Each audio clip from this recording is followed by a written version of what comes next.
Soy Fernando Díaz Villanueva, hoy es 25 de diciembre de 2018 y esto es La Contracrónica.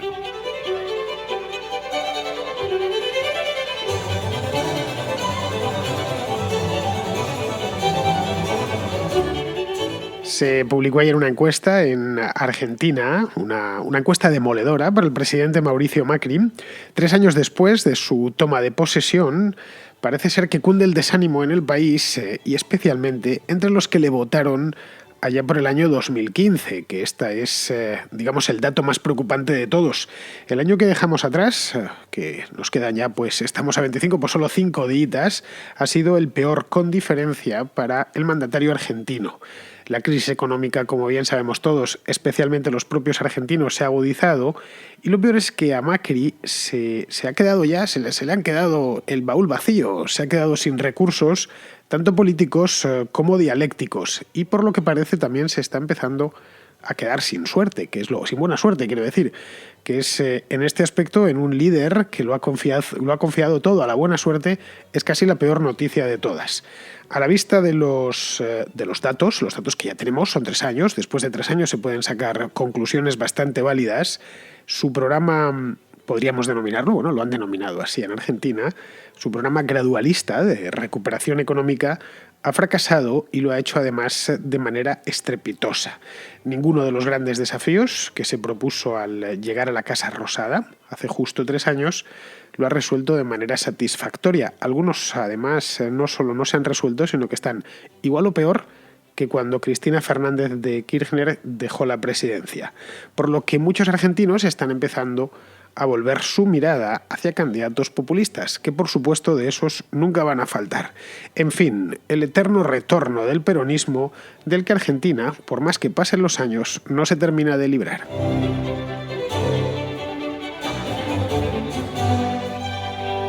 La encuesta publicada ayer, bueno, exactamente hace 2 días, por la empresa Isonomía, esta es una consultora argentina que se dedica no solo a labores demoscópicas, sino también a inteligencia empresarial, así de manera general.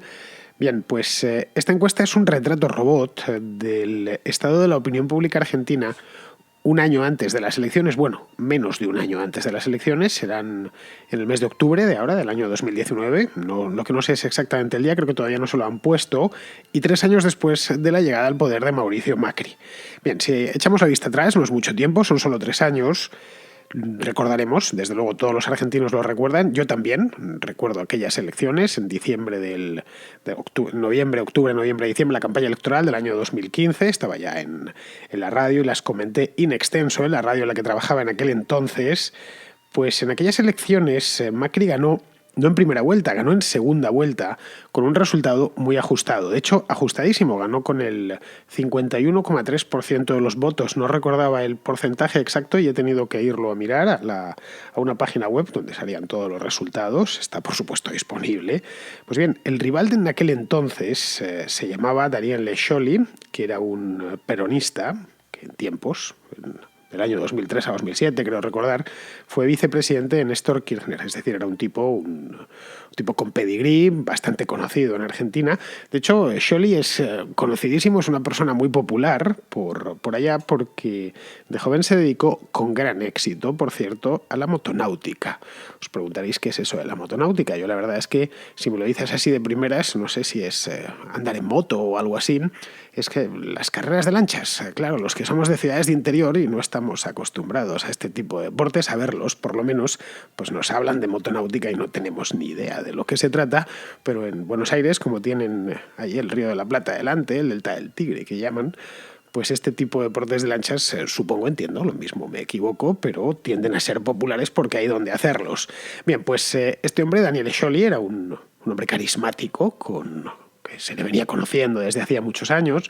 Más aún había dado cuenta de que había perdido un brazo en un accidente en una de las competiciones y eso le había convertido en alguien más carismático todavía. De ahí que en esas elecciones se pensó que Scioli podía tener algo de tirón con respecto a Macri. Al final no consiguió Scioli, no consiguió reunir el voto propio más el que le venía de otras opciones políticas de la primera vuelta y ganó Macri por nada, por muy poquito, por un par de puntos, en definitiva, y consiguió la presidencia.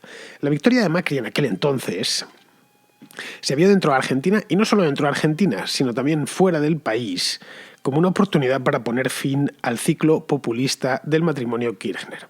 Digo fuera del país porque yo lo recuerdo y pensé, conocía a Macri, la verdad es que muy por encima, no soy argentino obviamente, ni he vivido nunca allí, sabía que había sido jefe de gobierno de la ciudad de Buenos Aires, sabía que había sido empresario, él venía de una familia de fortuna argentina, aunque su padre no, su padre era un emigrante italiano que llegó poco menos que con lo opuesto, siendo un adolescente argentina, pero bueno, era un tipo que era conocido, había presidido el Boca Juniors en el pasado y confiaba en que, bien, no venía manchado, directamente al menos, indirectamente sí, desde luego, de peronismo y podía ser la persona. Es lo que yo pensé y anduve dándole hasta un voto de confianza durante bastantes meses. A lo largo del año 2016 pensé que era una cuestión de tiempo, que el estropicio que se había encontrado en Argentina era de tal calibre que tampoco se le podían pedir milagros. Pero bueno, el hecho es que yo no fui el único, como yo hubo muchísimos, tanto dentro, como os decía, y como fuera de Argentina, y todos coincidíamos en lo mismo, y es que era la persona, por lo menos la que había y la que había sido elegida para arreglar la economía nacional, que en aquel entonces, diciembre de 2015, yacía en un estado comatoso tras 13 años de políticas muy intervencionistas, peronistas en definitiva. Bien, si bien es cierto que el kirchnerismo como tal acabó tan pronto como Cristina Fernández de Kirchner abandonó la Casa Rosada, el día que se tuvo que ir, ese día se cerró el telón, cayó el telón del kirchnerismo como tal, quiero decir propiamente dicho, lo cierto es que la economía, que era la asignatura principal de Mauricio Macri, no ha levantado cabeza, no ha conseguido levantar el vuelo. Esto no es una opinión, esto es un hecho. Ya digo que al principio confié, pensé que iba a tener sus problemas, que no era ni muchísimo menos un mago, que quizá no era el mejor candidato posible, desde luego, pero que al menos apartaba a los Kirchner del poder y habría un nuevo tiempo. Desde el principio muchos empezaron a criticarle, gente además a la que yo sigo en Argentina y a la que admiro, y al cabo de unos meses ya llovieron las primeras críticas. Las leí, las escuché y dije, bueno, pues lo mismo está en lo cierto. Pero es que han pasado 3 años y todo de lo que se le acusaba en aquel entonces no ha hecho más que empeorar. Es decir, se han consolidado esas sospechas de los primeros meses. Por eso digo que no es una opinión, que es un hecho a tenor del lúgubre panorama que pintan los números macro del país. Que es bastante lúgubre, por cierto. La macroeconomía es una ciencia, entre comillas, engañosa a veces. Eso es cierto, cuando te dicen no te agarres tanto a los números macro que te vas a terminar ahogando en ellos. Y eso es verdad. Pero nos permite hacernos una idea más o menos general, aproximada, de cómo marcha económicamente un país, o una región, o una ciudad. Es decir, que datos como el desempleo, la inflación, el déficit público, la deuda sobre PIB, etcétera, hay muchísimos datos macro, son extremadamente útiles para hacer un retrato robot de una economía dada. De hecho, cuando queremos saber más o menos cómo va un país, cuáles las constantes vitales de una economía, la que escojamos, da igual, de un país totalmente desconocido. Si mañana me preguntan cómo va la economía en Nepal, por ejemplo, que evidentemente pues no es un país que ande yo siguiendo al día, ni muchísimo menos, pues lo primero que miraría serían estas cifras macro. Si quiero saber exactamente cómo va el país, cómo está endeudado el gobierno, cómo anda el índice de precios al consumo, cuánto desempleo tiene. Asumo que las estadísticas son ciertas y por lo tanto, bueno, si las he conseguido a través, por ejemplo, pues del Banco Mundial o del FMI, de grandes organismos internacionales, pueden estar falseadas parcialmente, pero te da una idea general. Macri recibió una herencia envenenada, por no hablar de endemoniada. Lo cual tampoco era extraño. El modelo Kirchner, que era una variante moderna de peronismo, el peronismo de siempre, de toda la vida, se fundamentaba básicamente por resolverlo de un plumazo, en un alto gasto público para clientelizar a amplias capas de la población, eso combinándolo con un acusado nacionalismo económico.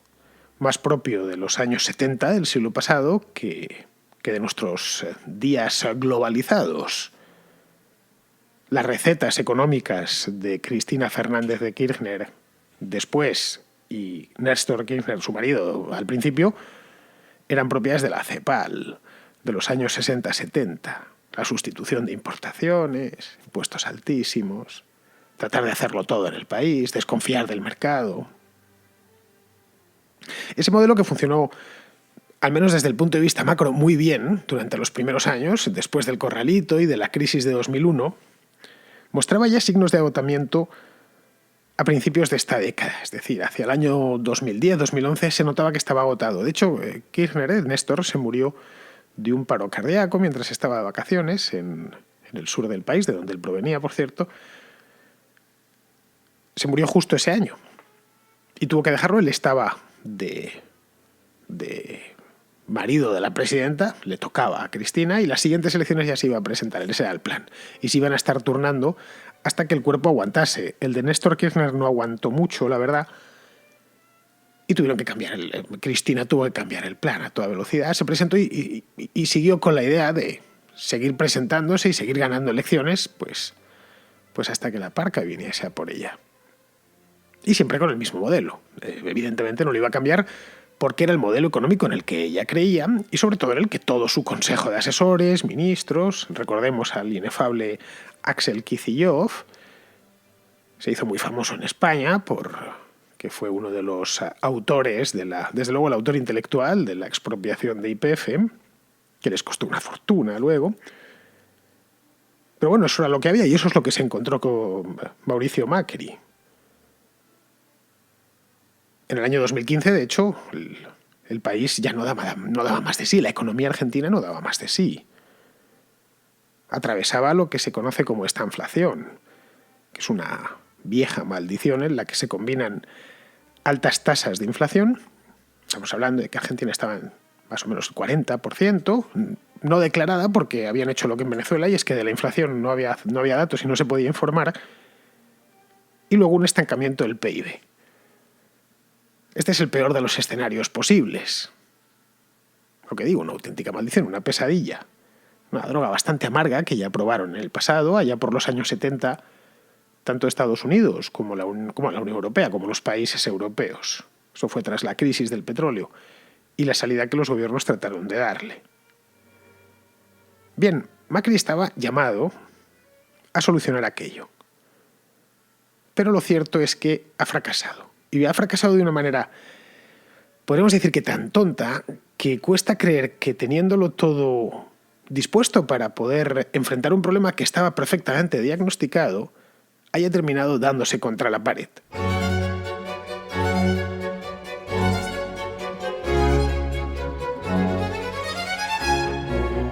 De su trienio de gobierno, solo un ejercicio, el correspondiente al año 2017, al año pasado, se saldó con crecimiento económico.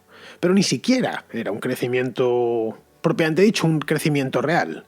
El PIB aumentó en 2017, pero no porque la economía argentina creciese de manera saludable, sino gracias al incremento de la deuda pública, que ha pasado de 2016 a 2018 del 56% sobre el PIB al 70%, que es donde está ahora. Es decir, lo ha hecho escalar pues casi 15 puntos. Luego tampoco ha sabido poner coto a la inflación, que es una de las preocupaciones cotidianas más habituales de todos los argentinos. Macri se la encontró aproximadamente en el 40%, que es como se la había dejado Cristina Fernández de Kirchner. Y se quejaban además, oye, es que además no lo publican y es una inflación desbocada y estamos casi viendo en tiempo real cómo suben los precios. Pues Macri, a pesar de los esfuerzos, o al menos los esfuerzos que él ha confesado, él y su gobierno han confesado, no ha conseguido bajarla del 25%, que sigue siendo una inflación monstruosa. Esto evidentemente a los venezolanos les parecerá nada, pero para cualquier otro país, cualquier economía, un interanual del 25% es una inflación altísima. De hecho, tras el recorte de 2017, en el que bajó ligeramente la inflación, se ha vuelto a disparar con fuerza este año. Y cerrará, se calcula que de nuevo en niveles kirchneristas, en torno al 40% otra vez. Así que nos encontramos que con el Estado preso de las deudas y en manos del FMI, pidió un rescate hace unos meses.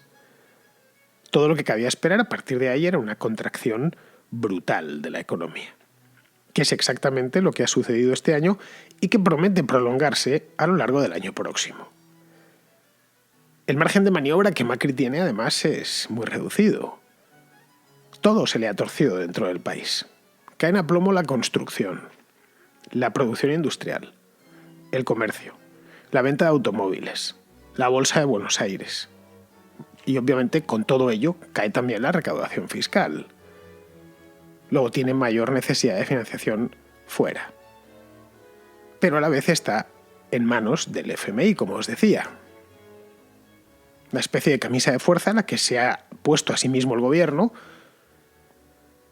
de la que no puede salir. Cuando pidió auxilio al FMI es porque él tenía el Estado quebrado o muy cerca de estar quebrado.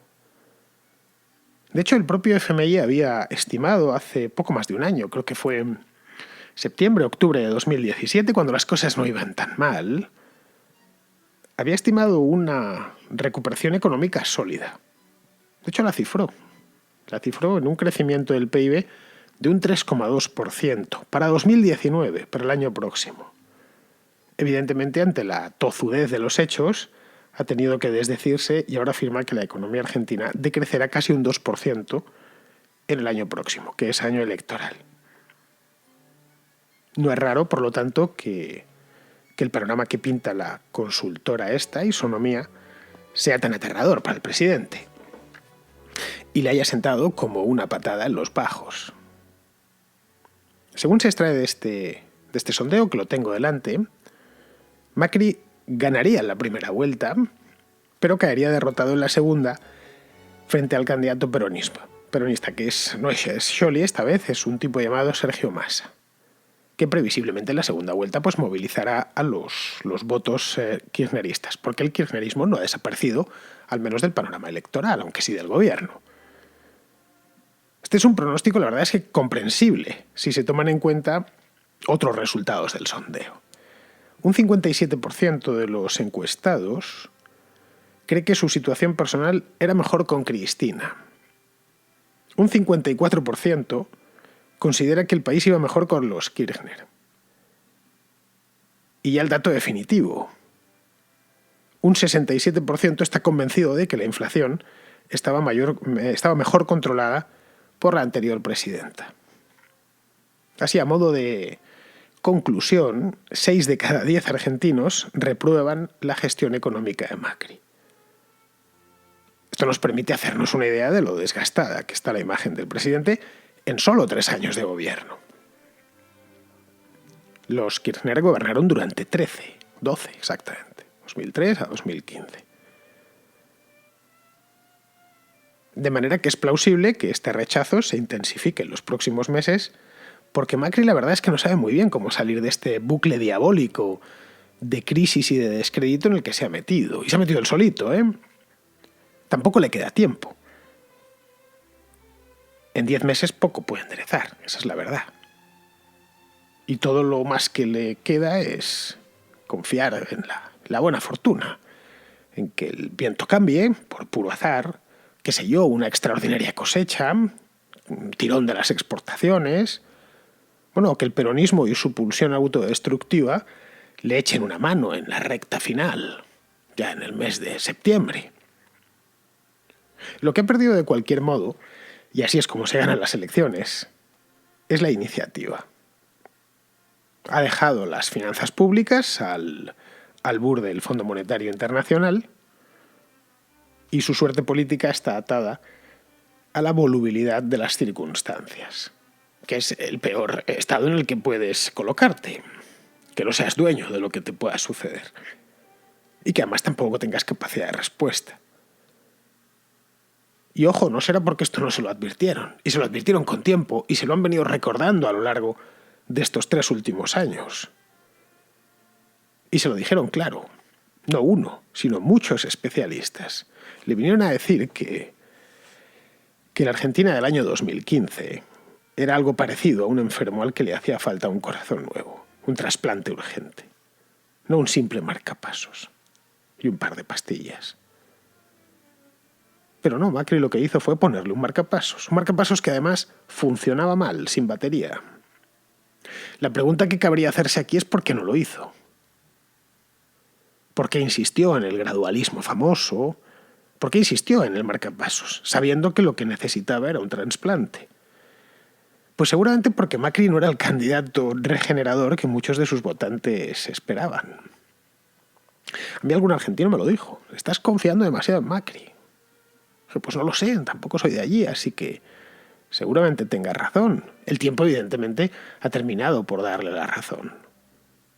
Durante su mandato como jefe de gobierno de la Ciudad Autónoma de Buenos Aires, estuvo muchos años allí, bueno, pues hasta que llegó a presidente, creo que desde el año 2007, Macri se caracterizó por subir los impuestos, recrecer la regulación de la ciudad e incrementar el tamaño de la administración local. Nada diferente ha hecho al frente del gobierno nacional. Sí, examinamos y leemos detenidamente sus medidas de gobierno a lo largo de los últimos 3 años, por muy bien intencionadas que algunas de ellas fuesen. Luego, su propia biografía tampoco invitaba al optimismo, ni a regeneración de ningún tipo. En los tiempos en los que presidía Boca Juniors, el equipo de fútbol bonaerense que vino a jugar la Libertadores a Madrid hace unas semanas, en aquel entonces era un empresario exitoso, muy atractivo físicamente, eso le hizo una estrella de la televisión,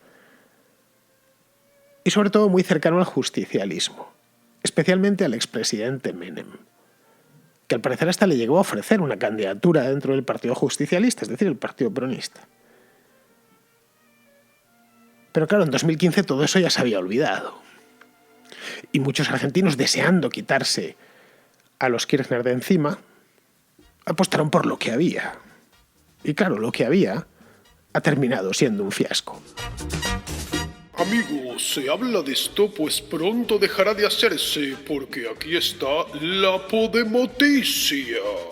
Martín me trae una podenoticia que ha encontrado en el diario.es, que nos la cuente él. Tengo una podenoticia que puede considerarse que es de nuestros señores del diario, que son unos hachas. En este periódico pues han publicado un artículo en la sección de sociedad en violencia machista de guía para hombres, acciones para conseguir una sociedad en las que las mujeres vivan sin miedo. Y en este artículo pues te ponen una serie de puntos, una serie de normas que tienes que cumplir para que una mujer no se siente intimidada cuando va saliendo de la calle por la noche.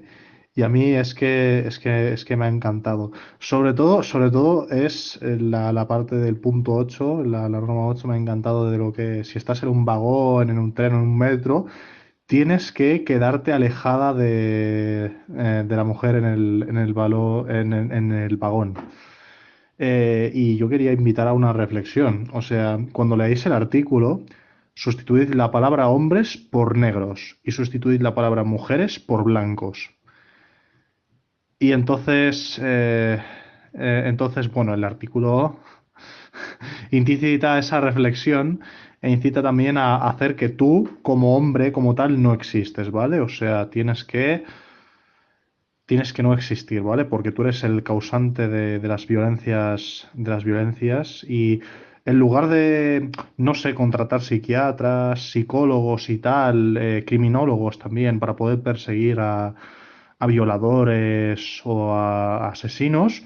No, esto es el problema del machismo heteropatriarcal. Pues sí, Martín, la historia en cuestión viene firmada por Toño Fraguas, que antes paraba por El País y ahora pues se ve que está en el diario y escribe este tipo de historias. He estado echando un vistazo a su histórico y veo que está con este tema metido a fondo. Bien, vamos a hacer el experimento que nos propones cambiando la palabra hombre por negro y a ver qué nos sale. Vamos a empezar con el titular. El titular dice, o diría textualmente lo siguiente: violencia machista, este es el antititular. Pues aquí podríamos decir violencia de los negros, por ejemplo, violencia racista, guía para negros, acciones para conseguir una sociedad en la que los blancos vivan sin miedo. Me he limitado a hacer lo que nos ha comentado Martín, cambiar hombres por negros y mujeres por blancos. Vamos a ir con las normas que nos propone Toño Fraguas Y dice lo siguiente, la primera. Lo primero que hay que tener en cuenta es una obviedad. No todos los blancos son iguales, y a no todos les incomoda lo mismo. Habla con amigos y con blancos de tu familia sobre sus experiencias de acoso, miedo e intimidación. Es el primer paso para ponerte en su lugar, es decir, para empatizar. La segunda sería, o quedaría, asume que en determinados contextos la mera presencia de un negro ya puede ser percibida como una amenaza. ¿En qué contextos? En muchos. En una calle solitaria, en mitad del campo, en un ascensor, en una consulta médica, en una visita a domicilio, en general cualquier situación que suponga quedarse a solas con un blanco, aunque sea en un espacio público. La tercera quedaría de la siguiente manera. En cualquier situación de soledad junto a un blanco desconocido, evita comunicar tu intención de tranquilizar. No te dirijas al blanco con expresiones del tipo «no voy a hacerte nada» o «tranquilo». Es obvio que con estas palabras obtendrás el efecto contrario. Simplemente no te dirijas a él, ni con gestos, ni silbando tranquilizadoramente.